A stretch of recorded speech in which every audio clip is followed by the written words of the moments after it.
So when the hour came, he reclined at the table along with the apostles, and he said to them, I have greatly desired to eat this Passover with you before I suffer. For I tell you, I will not eat it again until it is fulfilled in the kingdom of God. And accepting a cup, he gave thanks and said, Take this and pass it from one to the other among yourselves. For I tell you, from now on, I will not drink again from the product of the vine until the kingdom of God comes. Also he took a loaf, gave thanks, broke it, and gave it to them, saying, This means my body, which is to be given in your behalf. Keep doing this in remembrance of me. Also he did the same with the cup after they had the evening meal, saying, This cup means the new covenant by virtue of my blood, which is to be poured out in your behalf. But look, the hand of my betrayer is with me at the table. For indeed the Son of Man is going his way according to what has been determined. All the same, woe to that man through whom he is betrayed. So they began to discuss among themselves which one of them could really be about to do this. However, there also arose a heated dispute among them over which one of them was considered to be the greatest. But he said to them, The kings of the nations lord it over them, and those having authority over them are called benefactors. You, though, are not to be that way. But let the one who is the greatest among you become as the youngest, and the one taking the lead as the one ministering. For which one is greater, the one dining or the one serving? Is it not the one dining? But I am among you as the one serving. However, you are the ones who have stuck with me in all my trials, and I make a covenant with you, just as my Father has made a covenant with me, for a kingdom, so that you may eat and drink at my table in my kingdom, and sit on thrones to judge the 12 tribes of Israel. Simon, Simon, look, Satan has demanded to have all of you to sift you as wheat, but I have made supplication for you that your faith may not give out, and you, once you have returned, strengthen your brothers. Then he said to him, Lord, I am ready to go with you both to prison and to death. But he said, I tell you, Peter, a rooster will not crow today until you have denied knowing me 3 times. He also said to them, When I sent you out without a money bag and a food pouch and sandals, you did not lack anything, did you? They said, No.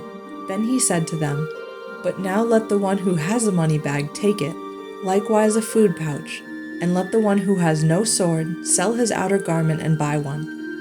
For I tell you that what is written must be accomplished in me, namely, he was counted with lawless ones, for this is being fulfilled concerning me. Then they said, Lord, look, here are 2 swords.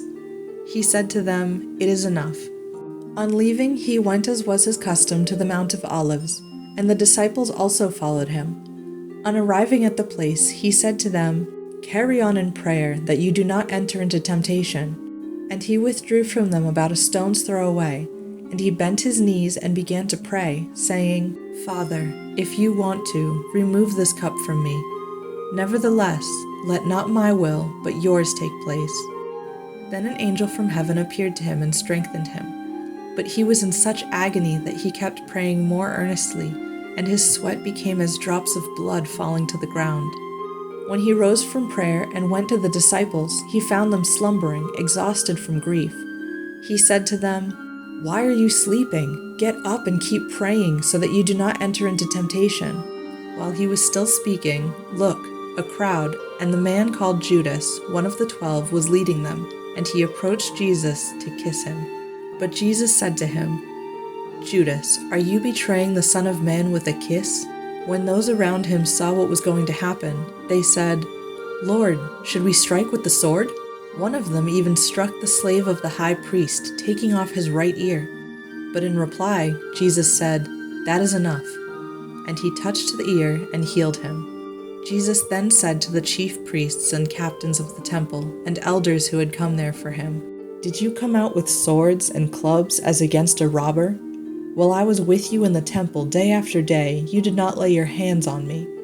But this is your hour and the authority of darkness.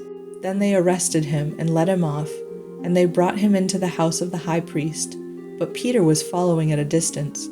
When they lit a fire in the middle of the courtyard and sat down together, Peter was sitting among them. But a servant girl, seeing him sitting in the light of the fire, looked closely at him and said, "This man was also with him." But he denied it, saying, "I do not know him, woman." After a short time, another person saw him and said, "You too are one of them." But Peter said, "Man, I am not." And after about an hour had passed, another man began insisting strongly, "Certainly this man was also with him, for he is in fact a Galilean." But Peter said, "Man, I do not know what you are saying." And instantly, while he was still speaking, a rooster crowed. At this the Lord turned and looked straight at Peter. And Peter recalled the statement of the Lord when he had said to him, "Before a rooster crows today, you will disown me 3 times." And he went outside and wept bitterly.